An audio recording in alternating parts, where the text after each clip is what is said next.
Hello guys! Welcome back pala sa channel natin. And for today's video, tuturuan ko naman kayo kung paano magpalit ng water filter sa 4-stage water filtration system.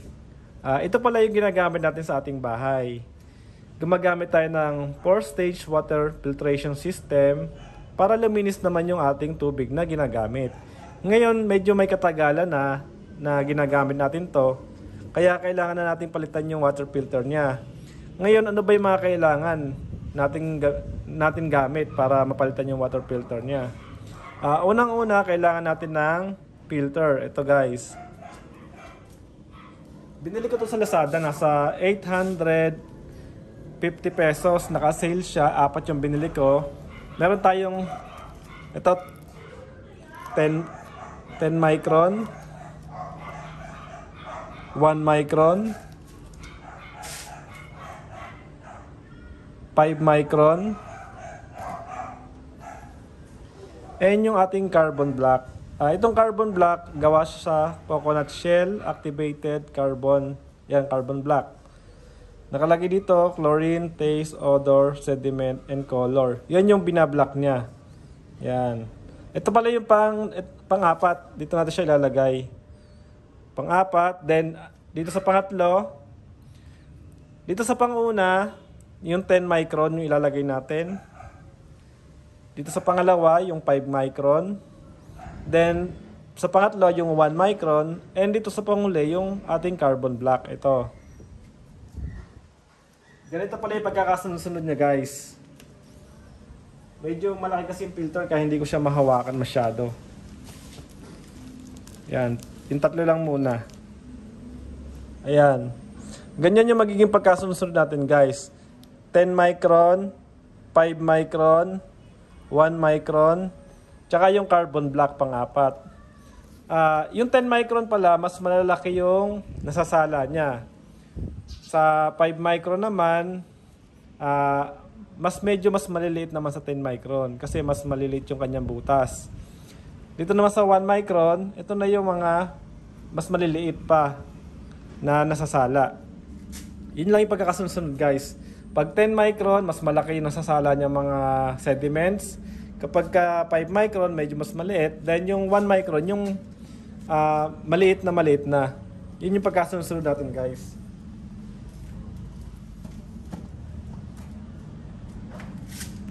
Ngayon, sisimulan na natin magpalit ng water filtration system. Ng filter pala. Gagamit tayo nito. Ito yung pantanggal ng itong blue, yung blue na to.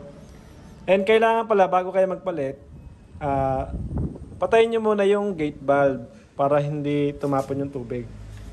Ayan guys, simulan na natin. Meron palang pinipindot dito sa ibabaw para parang kumbaga sa eject, mag-eject tayo ng pressure para mawala yung pressure. Pipindutin muna natin yung sa ibabaw bago natin buksan. Kasi hindi natin ito mapipihit kapag ma-pressure pa yung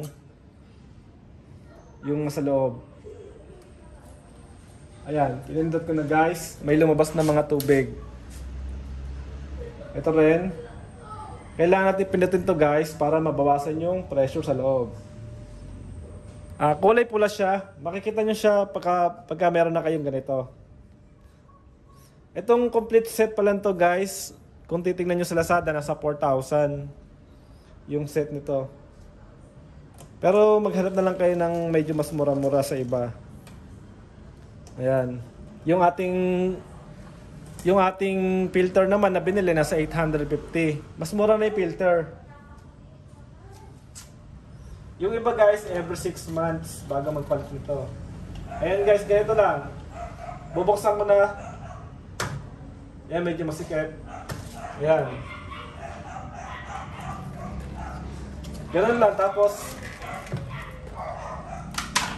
pihitin na natin.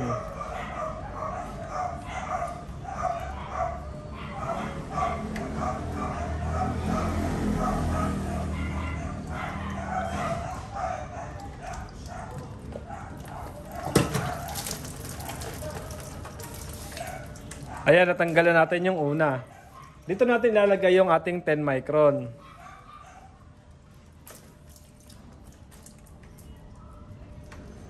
Ayan, ganito yung itsura ng ating filter sa loob. Yan. Yan. Maduming-madumi na siya. So, kailangan natin siyang palitan.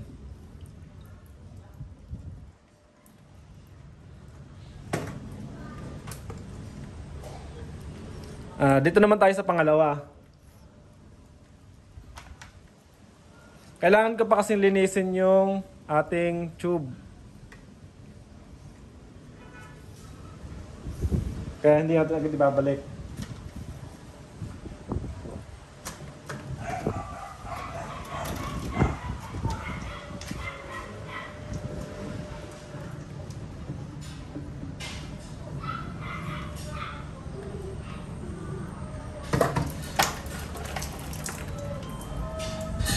Ayan, ito naman yung ating 5 micron. Ayan. Sobrang dumi na rin niya. Lahat ng filter guys, pagka tingnan nyo, ganyan talaga itsura.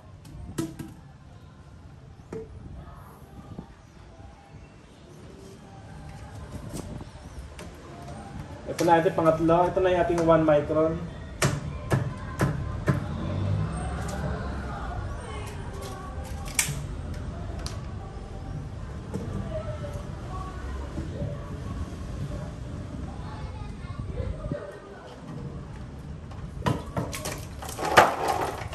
Ayan. Ganon din ang itsura niya guys. Oh.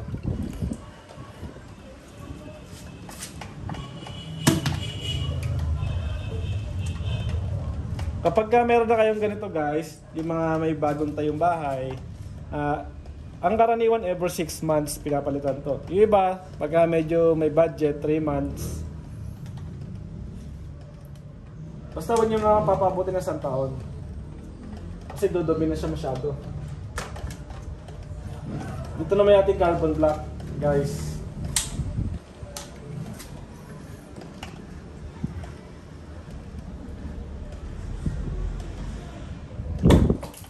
Ayan.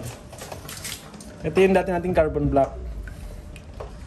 Mas magbuti na yung may filter kayo sa bahay kumpara sa wala. Kapag wala kasi, dire-diretso lang yung libag, yung dumi ng tubig. Dire-diretso kapag kayo magsasaing, kapag mag-uugas ng pinggan, papaligo, mas mainam pa rin yung meron tayong water filter. Ganito yung pagkakasunod guys, huwag nyo kakalimutan ha.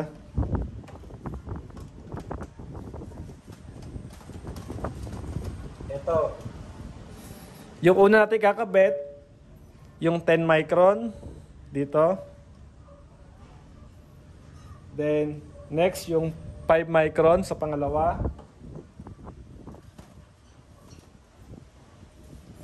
Then, sa pangatlo, itong 1 micron. Dito sa pangatlo. And, dito sa pang-apat, yung ating carbon black. Ayan. Yun lang yung pagkakasunod niya guys. Ngayon, uugasan ko na guys. Lilinisan ko muna yung lagayan ng filter. Tapos, ikakabit na natin. Ayan guys, naugasan na natin yung lagayan. Ngayon, ikakabit naman natin yung mga filter. Unahin natin tong 10 micron. Yan. Kailangan kasi hindi tayo magkapalit. Hindi tayo magkamali ng pagkakasunod. Yan. Mahalaga yan. Tatandaan niyo yung pagkakasunod para tama yung pagkakafilter. Ayan. Dito natin ilalagay yung 10 micron sa una.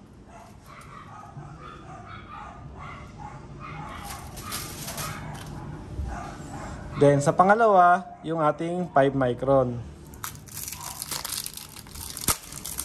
Ayan.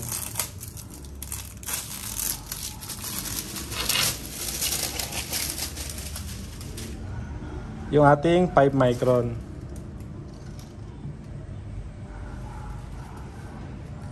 Then sa pangatlo, yung ating 1 micron. Yan, ganyan kadali lang magpalit ng filtrations, water filter guys, sa ating filtration system. Yan.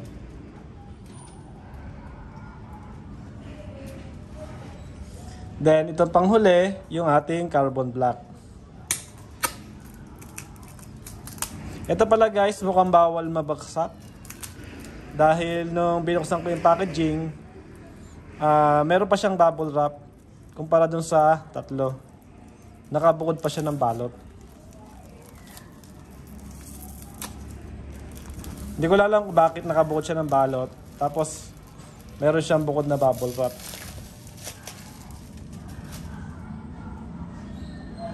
Yan.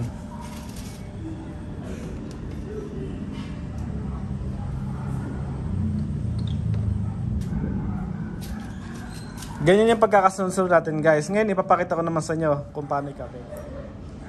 Ayan guys, ikakabit na natin. Unahin natin yung 10 micron. Ayan.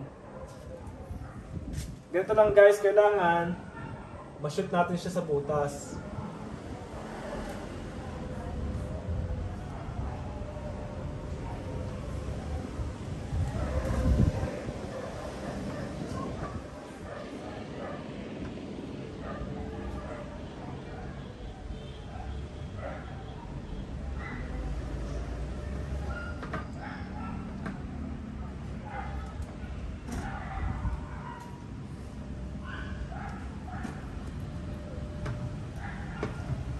Yan, kapag hindi siya natatapat guys, mahirap siya ipasok. Meron kasi siyang kailangan matapatan sa loob.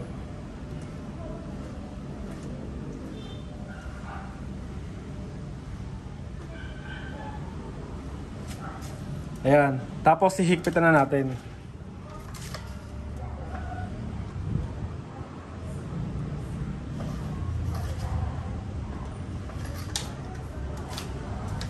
Then yung pangalawa naman, yung 5 micron. Kailangan kasi guys, itong butas na to matapat dun sa butas sa taas, sa ibabaw.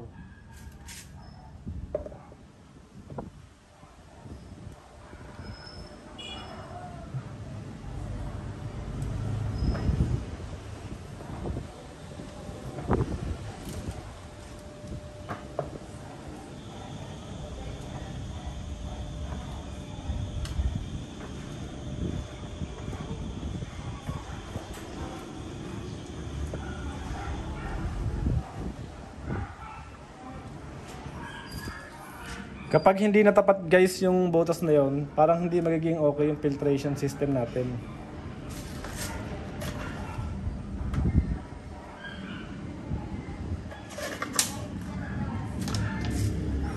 Dito man tayo sa pangatlo. Yung ating 1 micron.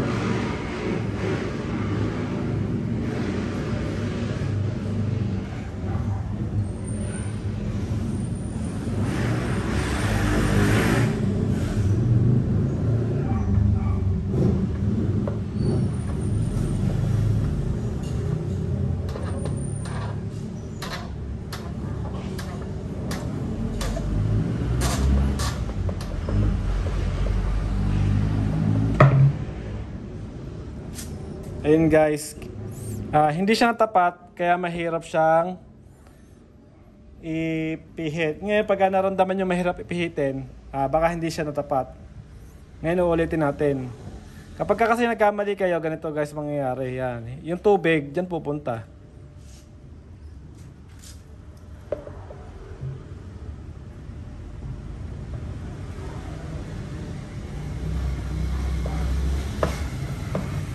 Ayan. Yung kanina mahirap siya pihitin, ngayon hindi na. Ibig sabihin, natapat na yung ating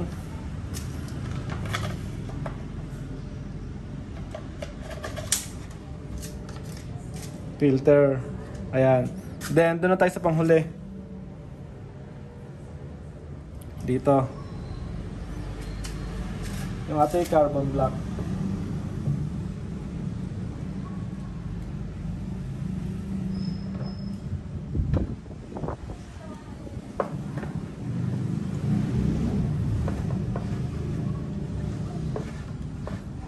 Ayan, madali siyang pihitin, ibig sabihin nakatapat siya guys.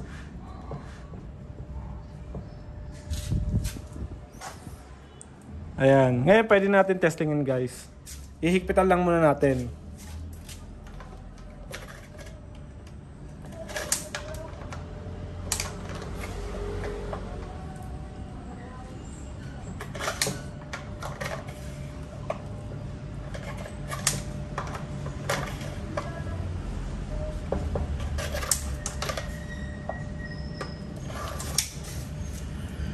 Ayun guys, ganun kadali lang magpalit ng ng water filtration system. Yung pamalit pala natin sa Lazada available. Tapos ito, kung gusto niyo maglagay nito sa bahay, available din to sa Lazada. Hanapin niyo lang na 4-stage water filtration system. Yun lang yung hahanapin niyo. Sa mga nanood pala ng video, sana nakatulong yung video natin. Sana natulungan ko kayo kung paano yung tamang pagpapalit ng water filter. Siguro dito ko na tatapusin yung vlog natin. Ito guys, pwede na natin testingin to. Pero tatapusin natin yung vlog natin dahil sure naman ako dito sa ating ginawa. Ayun guys, see you na lang sa next vlog natin. Thank you. Bye.